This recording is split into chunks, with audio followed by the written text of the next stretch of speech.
Halo sahabat ceria, bertemu lagi sama aku Rina dalam video praktikum kita kali ini. Nah sahabat ceria, pada video praktikum ini aku akan membahas mengenai pemeriksaan denyut nadi. Bagaimana ya caranya menghitung denyut nadi?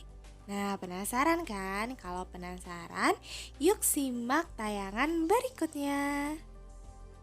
Sahabat ceria, adapun tujuan dari praktikum kali ini, yang pertama yaitu untuk memeriksa denyut nadi, yang kedua untuk mengamati dan mempelajari pengaruh posisi terhadap denyut nadi, dan yang ketiga mengamati dan mempelajari pengaruh aktivitas fisik terhadap denyut nadi. Alat dan bahan yang digunakan dalam praktikum ini itu ada stopwatch atau bisa menggunakan stopwatch yang ada di HP dan ada alat tulis untuk mencatat hasil pengamatan. Pemeriksaan denyut nadi ini dilakukan dengan metode palpasi dengan menggunakan 3 jari, yaitu jari yang kedua, ketiga, dan keempat.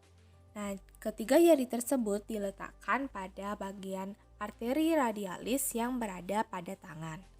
Setelah itu, setelah merasakan adanya seperti detakan, kita hitung berapa kali dalam 1 menit. Pada praktikum ini, saya menggunakan 3 orang sebagai probandus. Yang pertama yaitu pengaruh posisi tubuh terhadap denyut nadi. Hal ini dilakukan dengan probandus tidur telentang selama 2-3 menit. Kemudian menentukan frekuensi irama denyut nadi pada arteri radialis dengan menggunakan metode palpasi. Posisi yang kedua yaitu probandus diminta untuk duduk tenang selama 2-3 menit. Kemudian tentukan frekuensi irama denyut nadi pada arteri radialis. Posisi yang ketiga, probandus diminta untuk berdiri tenang selama 2-3 menit. Kemudian tentukan frekuensi irama denyut nadi arteri radialis.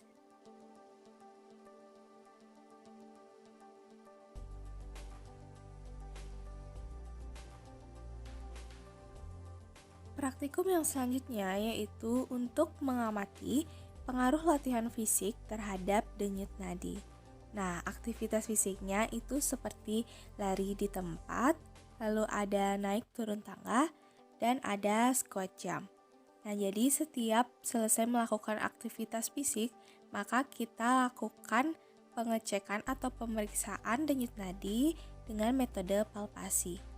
Dan sebelum melakukan aktivitas fisik juga dilakukan pemeriksaan denyut nadi agar bisa melihat denyut nadi probandus pada saat sebelum melakukan aktivitas dan sesudah melakukan aktivitas. Lalu kita bandingkan dan catat hasilnya.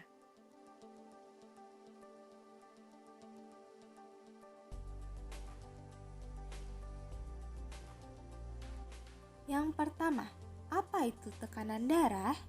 Jadi, tekanan darah adalah tekanan dari darah yang dipompa oleh jantung terhadap dinding arteri. Tekanan darah seseorang meliputi tekanan darah sistolik dan tekanan darah diastolik. Tekanan darah sistolik ini merupakan tekanan darah waktu jantung menguncup. Sedangkan tekanan darah diastolik adalah tekanan darah saat jantung istirahat. Selain itu, untuk diagnosis dan klasifikasi, tekanan darah diastolik memang lebih penting daripada sistolik. Yang kedua, pada pembuluh apa saja dapat memeriksa denyut nadi? Nah, ini adalah lokasi pembuluh darah yang dapat digunakan dalam memeriksa denyut nadi. Yang ketiga, apakah perbedaan dari metode palpasi dan metode auskultasi? Metode palpasi yaitu pemeriksaan tekanan darah dengan cara menyentuh, meraba, dan merasakan dengan ujung jari nomor 2, 3, dan 4. Sarana dapat menggunakan sphygmomanometer. Prosedurnya dengan cara manset dililitkan pada lengan atas, dipompa sambil memegang arteri radialis. Pada saat sudah tidak terasa denyut nadi, manset diturunkan secara perlahan, sambil tetap memegang arteri radialis. pada saat tertentu akan terasa kembali denyut nadi yang disebut dengan tekanan sistolik, yang dapat diukur dengan metode palpasi yaitu tekanan sistolik. Metode auskultasi, yaitu pemeriksaan tekanan darah dengan cara mendengarkan suara-suara alami dalam tubuh dengan alat tertentu. Sarana dapat menggunakan sphygmomanometer ditambah stetoskop. Prosedur dengan cara manset dihubungkan pada manometer air raksa, lalu dililitkan di sekitar lengan dan raba arteri bronchialis untuk menentukan letak stetoskop. Lalu manset dipompa sampai denyut berhasil menghilang. Hilangnya denyutan menandakan bahwa tekanan sistolik telah dilampaui dan arteri brachialis tertutup. Turunkan tekanan manset perlahan sampai terdengar bunyi detak yang menandakan tekanan darah sistolik. Bunyi yang terkenal tersebut dinamakan bunyi Korotkov yang terjadi bersamaan dengan detak jantung dan akan terus terdengar dari arteri brachialis sampai tekanan dalam manset turun di bawah tekanan diastolik. Nah, sahabat ceria, apakah pemasangan manset yang terlalu ketat atau longgar dapat mempengaruhi hasil pengukuran? Nah, jadi pemasangan manset yang tidak tepat itu dapat menyebabkan ketidakakuratan data yang dihasilkan. Tekanan darah yang dihasilkan lebih rendah dari yang normalnya, sehingga data tekanan darah lebih kecil dari normal. Sedangkan apabila manset dipasang terlalu ketat, maka tekanan darah yang dihasilkan lebih besar dari yang normal. Nah, sahabat ceria pernah nggak sih bertanya, mengapa pemeriksaan tekanan darah dilakukan di lengan kanan atas? Nah, jadi pemeriksaan dilakukan di lengan kanan atas itu lebih akurat, sebab jaraknya jauh dari jantung, untuk menghindari suara bising pada saat pemeriksaan. Dibandingkan dengan lengan kiri atas yang dekat dengan jantung itu lebih bising dan menyulitkan pemeriksaan tekanan darah. Pernahkah kalian mendengar mengenai suara Korotkov? Apa itu suara Korotkov? Nah, jadi suara Korotkov ini adalah keteraturan yang didengar melalui stetoskop ketika aliran darah pada lengan diberi tekanan oleh manset. Suara Korotkov ini dibagi menjadi 5 mekanisme. Yang pertama disebut dengan bunyi Korotkov pertama, di mana terjadi ketika kontraksi ventrikel menyebabkan aliran darah balik mengenai katup AV. Katup menutup dan membesar ke arah atrium sampai chorda tendinae menghentikan pembesaran ini. Elastisitas chorda tendinae dan katup tegang kemudian mendorong darah balik ke ventrikel yang bersangkutan. Peristiwa ini menyebabkan katup bergetar dan menimbulkan turbulensi darah, getaran, kemudian merambat hingga terdengar di stetoskop. Bunyi yang kedua itu terjadi karena tertutupnya katup semilunaris secara tiba-tiba pada akhir sistol. Ketika katup semilunaris tertutup, katup ini menonjol ke arah ventrikel yang menyebabkan pantulan yang membolak-balikkan darah antara dinding arteri dan katup semilunaris, dan juga antara katup dan dinding ventrikel dalam waktu singkat. Getaran yang terjadi di dinding arteri kemudian dihantarkan, terutama di sepanjang arteri. Bila getaran dari pembuluh atau ventrikel mengenai dinding dada, getaran ini menimbulkan suara yang dapat didengar. Bunyi Korotkov yang ketiga, bunyinya itu terdengar lemah, bergemuruh, dan terdengar pada awal sepertiga bagian tengah diastol. Bunyi tersebut terjadi karena aliran darah yang bolak-balik antar dinding-dinding ventrikel yang disebabkan karena masuknya darah dari atrium. Bunyi ini baru terdengar saat sepertiga bagian tengah diastol karena pada permukaan diastol ventrikel belum cukup terisi sehingga belum terjadi regangan. Bunyi Korotkov yang keempat. Bunyinya timbul saat atrium berkontraksi untuk membawa darah ke ventrikel sehingga terdengar bunyi getaran. Dan bunyi Korotkov yang kelima itu digunakan untuk mengukur tekanan diastol. Nah, apakah ada ya perbedaan antara atlet dan non-atlet dalam hal pemulihan denyut jantung dan tekanan darah setelah latihan?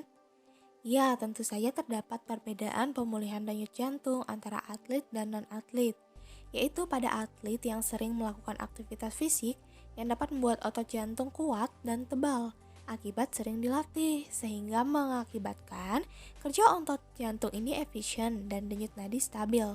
Aktivitas fisik vasorefleksnya itu terlatih sehingga denyut jantung dan tekanan darah menjadi meningkat secara teratur dan pemulihan tekanan darah dan denyut nadi menjadi lebih cepat.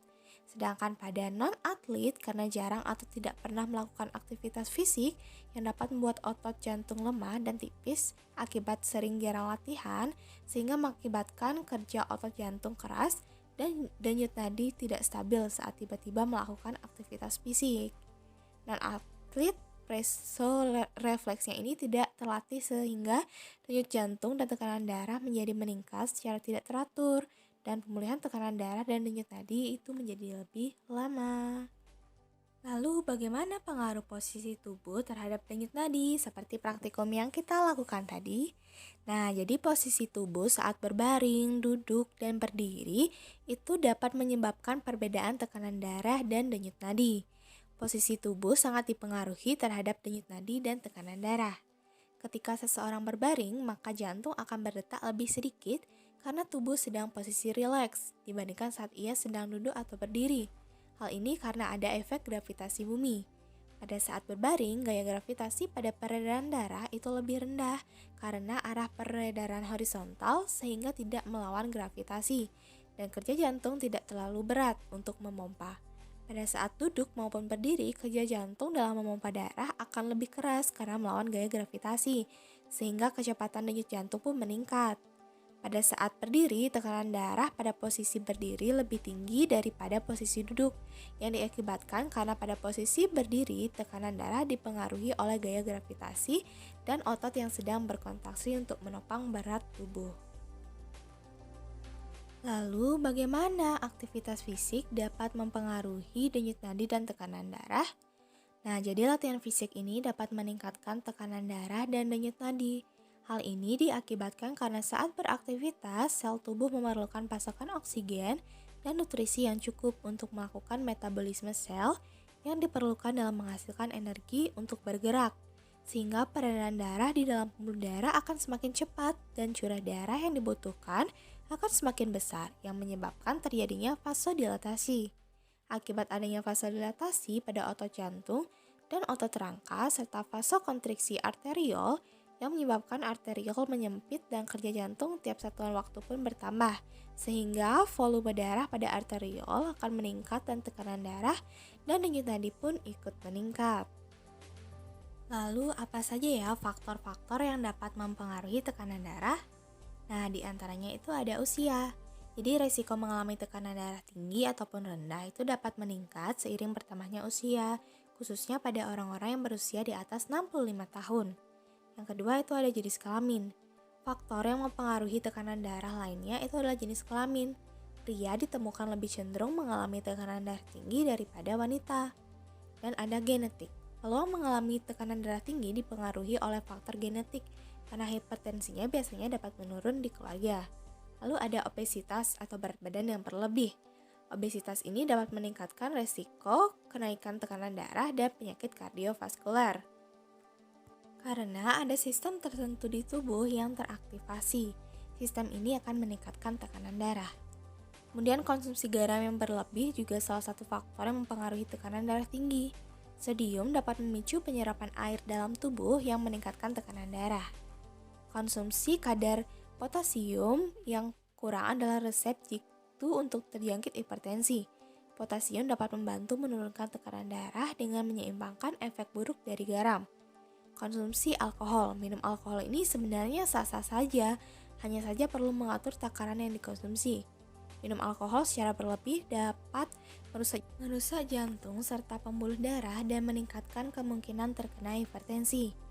Aktivitas fisik juga menjadi salah satu faktor yang mempengaruhi kemunculan tekanan darah tinggi. Merokok. Merokok adalah salah satu faktor yang mempengaruhi tekanan darah dan dapat memicu penyakit jantung. Hal ini karena tembakau dapat merusak dan mempersempit dinding pembuluh darah dan arteri. Pernahkah kalian mendengar istilah hipertensi dan hipotensi? Ya, jadi hipertensi itu adalah tekanan darah tinggi, sedangkan hipotensi adalah tekanan darah rendah. Berbahayakah itu? Ya, mari kita jawab. Tekanan darah tinggi atau hipertensi ini dapat menyebabkan stroke dan penyakit jantung. Tekanan darah yang tinggi pada pembuluh darah akan menimbulkan kelainan detak pada jantung, yang akan menimbulkan gangguan kontraksi pada jantung, yang menyebabkan seseorang dapat sesak napas karena sirkulasi oksigen dan karbon dioksida yang tidak seimbang. Apabila dalam pembuluh darah terdapat sumbatan serta tekanan darah tinggi, itu dapat menyebabkan stroke dan serangan jantung. Dapat juga mengalami kebutaan karena pencahayaan, pecahnya pembuluh darah pada mata, dan yang lebih parah pecahnya pembuluh darah yang paling vital, yaitu pembuluh darah pada otak, sehingga dapat menyebabkan kematian. Kemudian hipotensi atau tekanan darah rendah. Ini dapat menyebabkan pusing, sakit kepala, dan lemas akibat pasokan darah yang membawa asupan nutrisi serta oksigen yang menuju ke otak itu sangat sedikit dan juga berkurang drastis. Nutrisi untuk metabolisme ke sel seluruh tubuh juga berkurang karena tekanan darah rendah yang dapat menyebabkan fungsi serta kerja organ tubuh menjadi tidak optimal. Dalam jangka panjang misalnya dapat menyebabkan gagal ginjal, jantung, dan juga berbagai organ penting lainnya. Dan kemungkinan terberatnya dapat menyebabkan kematian. Ya, sekian dulu sahabat ceria pembahasan kita mengenai pemeriksaan denyut nadi dan tekanan darah. Semoga video ini dapat bermanfaat dan dapat memberikan wawasan baru kepada sahabat ceria. Aku mohon maaf jika ada kesalahan dan akhir kata aku ucapkan terima kasih. Sampai jumpa. Jangan lupa like, comment, and subscribe.